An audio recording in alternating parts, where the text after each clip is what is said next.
Masih di Obis Channel, bukan sekedar obrolan.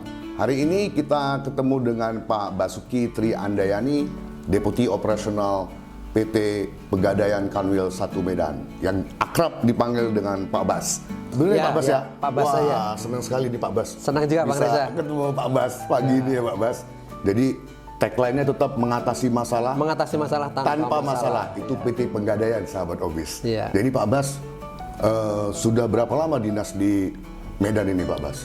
Kalau di Medan saya 2 tahun ya, Juli 2023 saya masuk Medan. Oke, jadi PT Pegadaian Kanwil 1 Medan ini juga Aceh juga masuk ya Pak Bas ya? Iya, jadi memang penamaan kantor wilayah di Pegadaian itu tidak mengacu ke wilayah operasionalnya, tapi lebih ke kota tempat kedudukan kanwilnya.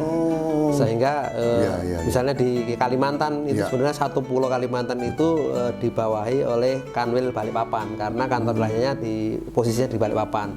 Sama seperti di Medan, wilayah Sumatera Utara dan Aceh ini dinamakan Kanwil 1 Medan. Gitu. Jadi ada berapa cabang operasional untuk Kanwil 1 Medan, Sumut dan Aceh ya Pak ya? Untuk Sumut Aceh ini ada 50 kantor cabang dan disupport oleh 285 unit pengelola cabang dan unit pengelola syariah ya, karena kan ini spesifik di Kanwil 1 Medan ini kan dari 2 provinsi, itu satu yang di Aceh itu semuanya syariah.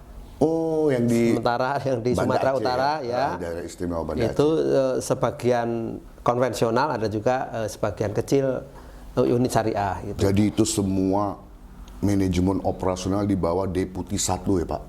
Deputi operasional ya Pak? Deputi operasional Bapak ya? Jadi kalau kantor wilayah itu operasionalnya bisnisnya dikelola oleh Deputi Bisnis. Oh, Deputi Bisnis. Ya, Deputi Bisnisnya ada 4. Ada 4 di Sumatera Utara Aceh. Nah, saya itu saya ini lebih mensupport ke operasionalnya, misalnya pengelolaan SDM-nya, terus penyediaan logistiknya, kemudian manajemen keuangan maupun pengelolaan manajemen risiko. Oh, itu yang di bawah Pak Bas ya, Pak Bas ya.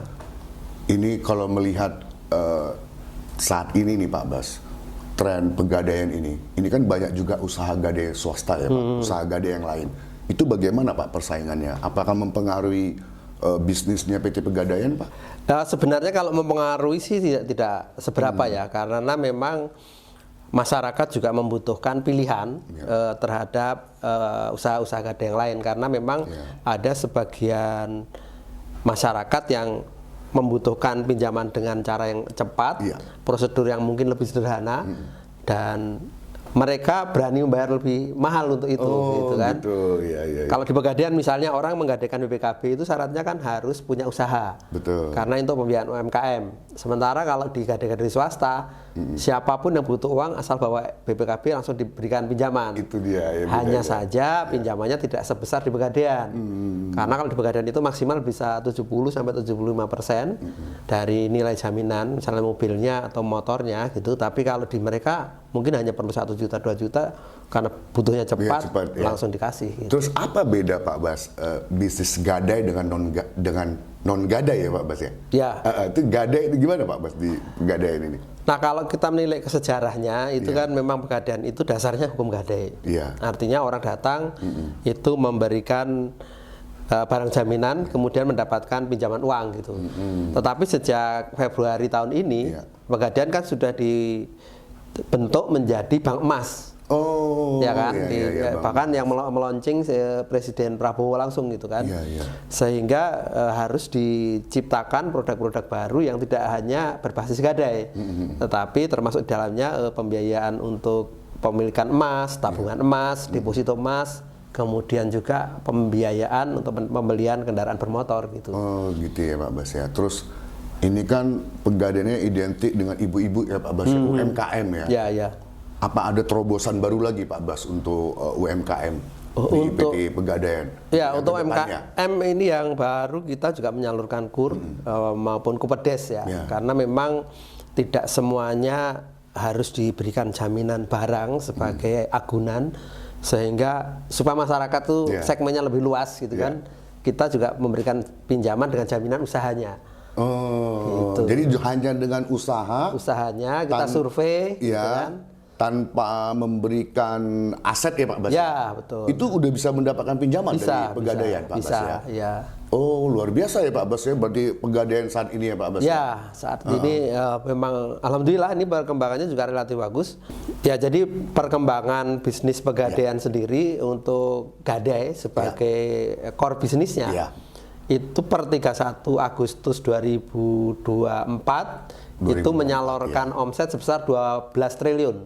Untuk Medan Aceh. Ya, untuk Sumatera Utara Aceh. Sumatera Utara Aceh ya Pak. Nah, sementara akhir Agustus tahun ini itu tumbuh menjadi 17 triliun. Waduh. Naiknya 5 triliun atau tumbuh 42% gitu. Tumbuh 42%. Tumbuh 42%. Kemudian dari sisi tabungan emas periode 31 Agustus 2024 itu tercatat 534 kg.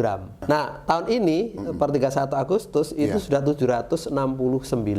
Ada kira-kira kenaikan tren penjualan emas, Pak? Ya, kenaikannya kurang lebih sekitar 43% juga gitu.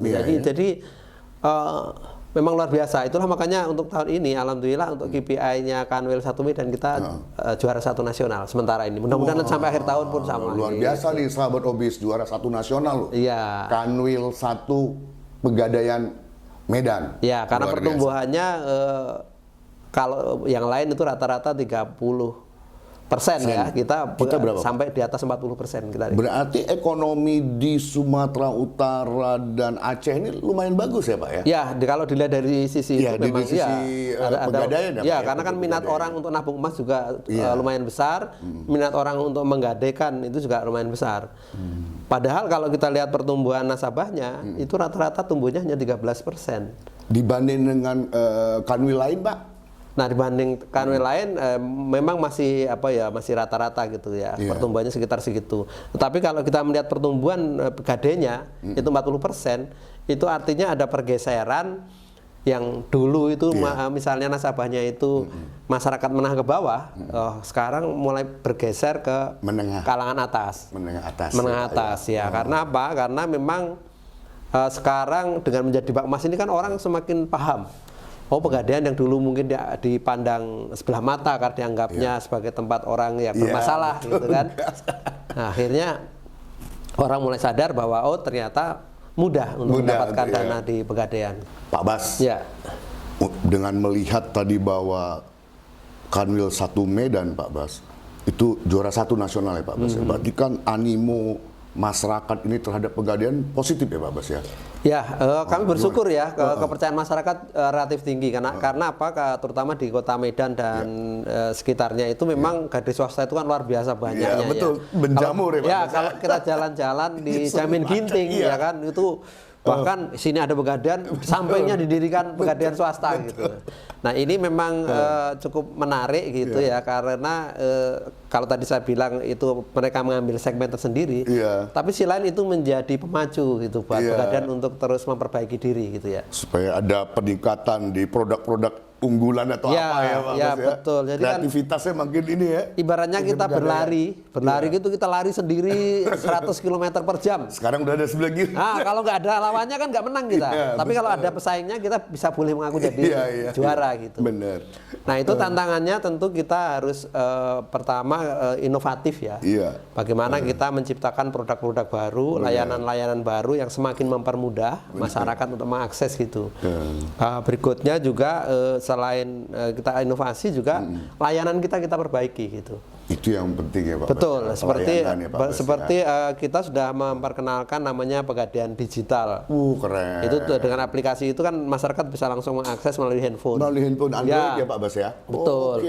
Jadi kalau orang bisa nabung emas, bisa menambah saldonya dengan top up saldonya. Betul. Kemudian ketika perlu uang menggadaikan tabungannya juga melalui aplikasi. Mau jual buyback bisa di situ. Makin keren ya Pak. Makin keren, makin mudah dan dimanapun sambil rebahan bisa transaksi. Gitu. Ya.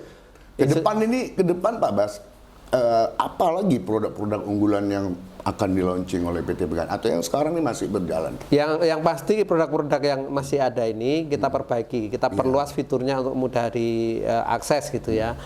Nah, yang terbaru memang kita punya namanya deposito emas. Jadi ketika Bang Rizal sudah punya tabungan emas misalnya 100 gram. ini yang 50 kayaknya belum mau dijual, belum mau dipakai, dijual atau digadaikan gitu. Artinya masih untuk simpanan jangka panjang. Iya. Maka yang 50 ini bisa didepositkan. Oh, kita depositokan lagi di Pegadaian. Iya, betul. Jadi nanti saldo yang 50 gram itu dikunci selama 6 bulan atau 1 tahun, nanti akan mendapatkan imbal hasil sebesar 1%.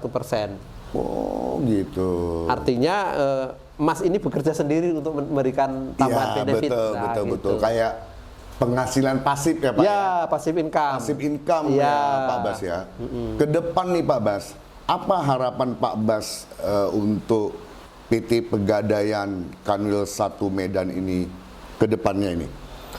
Ya, tadi kan kita udah bicara masalah pelayanan, ya apa nih harapan Pak Bas? Yang pasti kami melihat meskipun tadi kinerjanya sudah bagus, pertumbuhannya luar biasa, tapi kita melihat masih banyak segmen-segmen masyarakat yang belum mengenal. Dan itu kita sadari betul. Oleh karena itu teman-teman di daerah, di kantor cabang ataupun di unit-unit pengelola cabang yang mereka langsung berkomunikasi dengan masyarakat, mereka selalu melakukan literasi atau sosialisasi produk. Apakah itu di komunitas-komunitas seperti ibu-ibu PKK, kemudian komunitas UMKM. Juga kita memperkenalkan kepada pelajar dan mahasiswa. Oh, udah masuk juga ke kampus ya Pak? Iya, karena apa? Karena mereka kan akan menjadi nasabah di masa depan. Benar, ya kan? benar. Dan kita bisa memperkenalkan dengan tabungan emas tadi. Karena apa? Tabungan emas itu bisa diakses cukup dengan 10-20 ribu orang bisa menabung emas. Nah, jadi uang yang di store itu langsung dikonversikan ke dalam gramasi emas gitu. Kalau untuk promosi-promosi PT Pegadaian sekarang nih Pak Bas, apakah udah sampai ke masyarakat kayak ke pasar, ke pajak lah gitu kok di Medan ya Pak Bas? Ya, ke pajak ya. Itu masih Oh ya, ada masih. promosi-promosinya Pak Bas? Ya bahkan kita punya beberapa outlet yang memang dibuat di dekat-dekat pajak atau pasar supaya mereka lebih dekat untuk bertransaksi. Jadi kita mendekatkan diri ke ini ya Pak Bas ya, ke pelanggan kita ya Pak Bas ya, betul. supaya mereka tertarik untuk menggadaikan modal atau menggadaikan atau modalnya untuk masuk ke PT Pegadaian. Iya, betul. Ya. Jadi Pak Bas, kalau kita lihat sekarang ini PT Pegadaian Kanwil 1 Medan itu juara 1 Pak Bas. Ya. Berarti apalagi Pak Bas yang mau dieksplor nih oleh PT Pegadaian Kanwil 1 Medan nih Pak Bas ke depannya?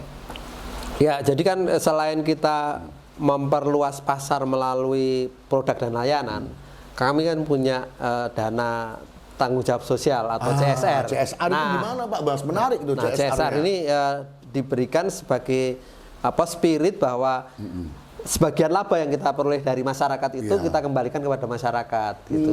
Dan program-program yang kita lakukan misalnya pendampingan UMKM itu juga ada program khusus dari CSR. Itu ada CSR kita, pendampingan UMKM. Pendampingan UMKM. Terus kemudian kita membangun namanya The Gade Lounge atau membangun perpustakaan-perpustakaan di kampus-kampus yang cukup besar dengan perpustakaan yang keren gitu, yang trendy. Ini mahasiswa-mahasiswa sahabat obis kita harus tahu tuh ya, benar Pak Bas ya. Yang kalau di Medan sendiri yang sudah dibangun di USU. Sebentar lagi Unimed menyusul. Unimed. Kalau bisa Pak Bas, kampus swasta pun dapat lah CSR perpustakaan. Nanti kita lihat ke depan seperti apa. Iya, terus apa lagi Pak Bas selain tadi itu? Kita juga ada program namanya memilah sampah menabung emas. Ini program edukasi untuk ibu rumah tangga yang mereka diajari untuk memilah sampah, mana sampah organik, mana sampah non organik.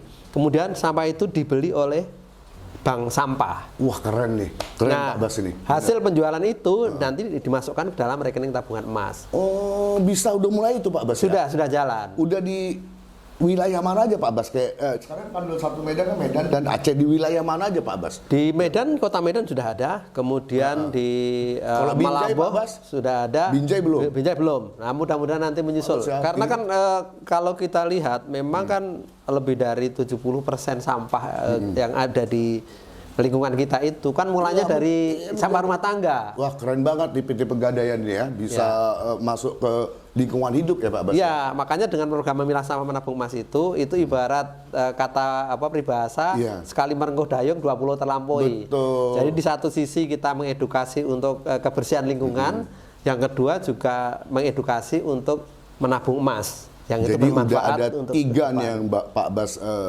ceritakan ke saya ya. Yang pertama itu pendampingan di UMKM MKM, pasar, ya, yang kedua tadi untuk mahasiswa. CSR untuk mahasiswa, Ya. perpustakaan udah 2 kampus.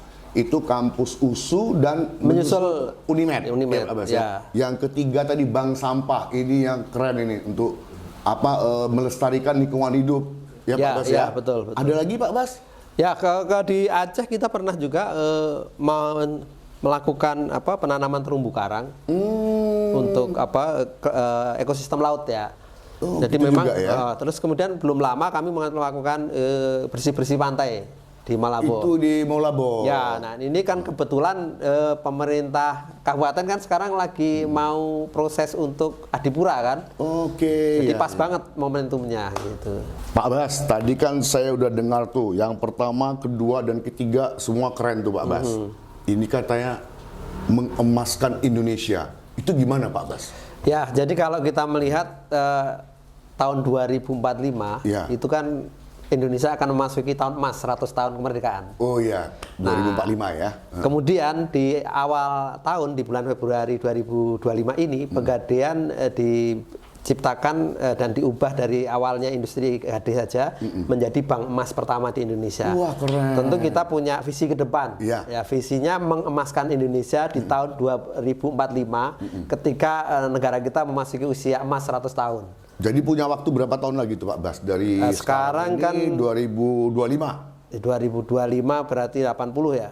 80 tahun berarti kurang lebih 20 tahun lagi. Mudah-mudahan Indonesia makin maju ya Pak Mas ya. Pak Bas ya. Ya, insya Allah nanti semangat Pegadaian sendiri mengemaskan Indonesia itu harapannya seluruh keluarga atau kalau bisa bahkan seluruh penduduk Indonesia Iya. itu mempunyai tabungan emas. Iya. Sehingga emas ini benar-benar menjadi bantalan untuk menjaga ketahanan ekonomi keluarga. Karena selama ini pengalaman membuktikan ketika masa-masa krisis maka kita perlu dana tunai yang atau emas yang mudah dijual belikan. Betul Pak. Sehingga jangan sampai misalnya terjadi krisis kemudian bahwa penduduk miskin semakin bertambah gitu. Dibanding aset yang lain ya Pak Betul. Bas ya. Nah, kalau punya emas maka itu bisa menjadi bantalan untuk penyelamat ekonomi keluarga lah. Itulah tadi program yang lagi didengungkan oleh PT Pegadaian ya Pak Bas ya. Ya. Mengemaskan Indonesia tahun 2045. Semoga tercapai gitu Pak Bas. Iya, ya harapannya begitu. Itulah yang membuat kami juga terus bersemangat melakukan edukasi terus-menerus, membangun kesadaran, meningkatkan kesadaran masyarakat bahwa menabung emas itu perlu. Dan kita harapkan 2045 seluruh penduduk Indonesia punya emas. Dan PT Pegadaian ada di situ. Iya. Bank emasnya ya Pak. Ya, jadi kita juga mengatasi masalah tanah masalah itu tidak hanya mengatasi masalah orang yang memerlukan dana, tapi bagaimana kita justru mempersiapkan sebelum kita mendapatkan masalah itu, tapi kita sudah mitigasi risikonya dari sekarang. Itu tadi sahabat Obis mengemaskan dunia. Yang di tahun mengemaskan Indonesia sorry. Mengemaskan Indonesia di tahun 2045, semoga itu tercapai sahabat Obis. Pak Bas, kalau dilihat ngobrol kita tadi Pak Bas, ini Pegadaian ini kan cabangnya luar biasa nih untuk Kanwil 1 aja. Kalau ini makin dikembangkan ekspansi ya Pak Bas ya, apa bisa nih Pak Bas bank-bank di Indonesia ditutup Pak Bas? Saya kira masing-masing punya spesifikasi sendiri-sendiri ya. Iya. Oleh karena itu karena Pegadaian ini lebih dari 97% itu jaminan gadainya emas, maka kita lebih fokus sebagai bank emas saja. Tapi kalau bank yang dalam hal tata kelola keuangan, nabung emas dan seterusnya, memang secara regulasi kita nggak boleh gitu. Salah satu cara untuk mengembangkan supaya Pegadaian lebih besar dalam waktu dekat kita akan membuka cabang di Timor Leste. Udah mulai ekspansi ke Timor Leste ya Pak Bas ya. Dan besar kemungkinan nanti setelah dari Timor Leste bisa ke Vietnam, bisa ke Malaysia dan lain-lain. Tapi ini untuk waktu dekat ini yang sudah dijajaki segera akan dibuka di Timor Leste. Di Timor Leste. Luar biasa PT Pegadaian. Semoga makin jaya ya Pak Bas. Amin, amin.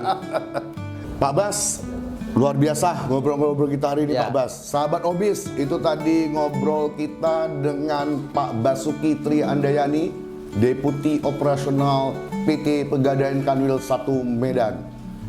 Jangan lupa like, comment, share, sebanyak-banyaknya video ini. Pak Bas, saya terima kasih sekali Pak Bas. Senang bisa ngobrol dengan Pak Bas. Terima kasih Bang Reza.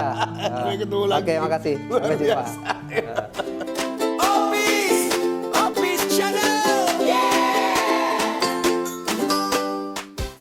Pegadaian terus melakukan transformasi agar dapat bertahan dan berkembang mengikuti perubahan zaman.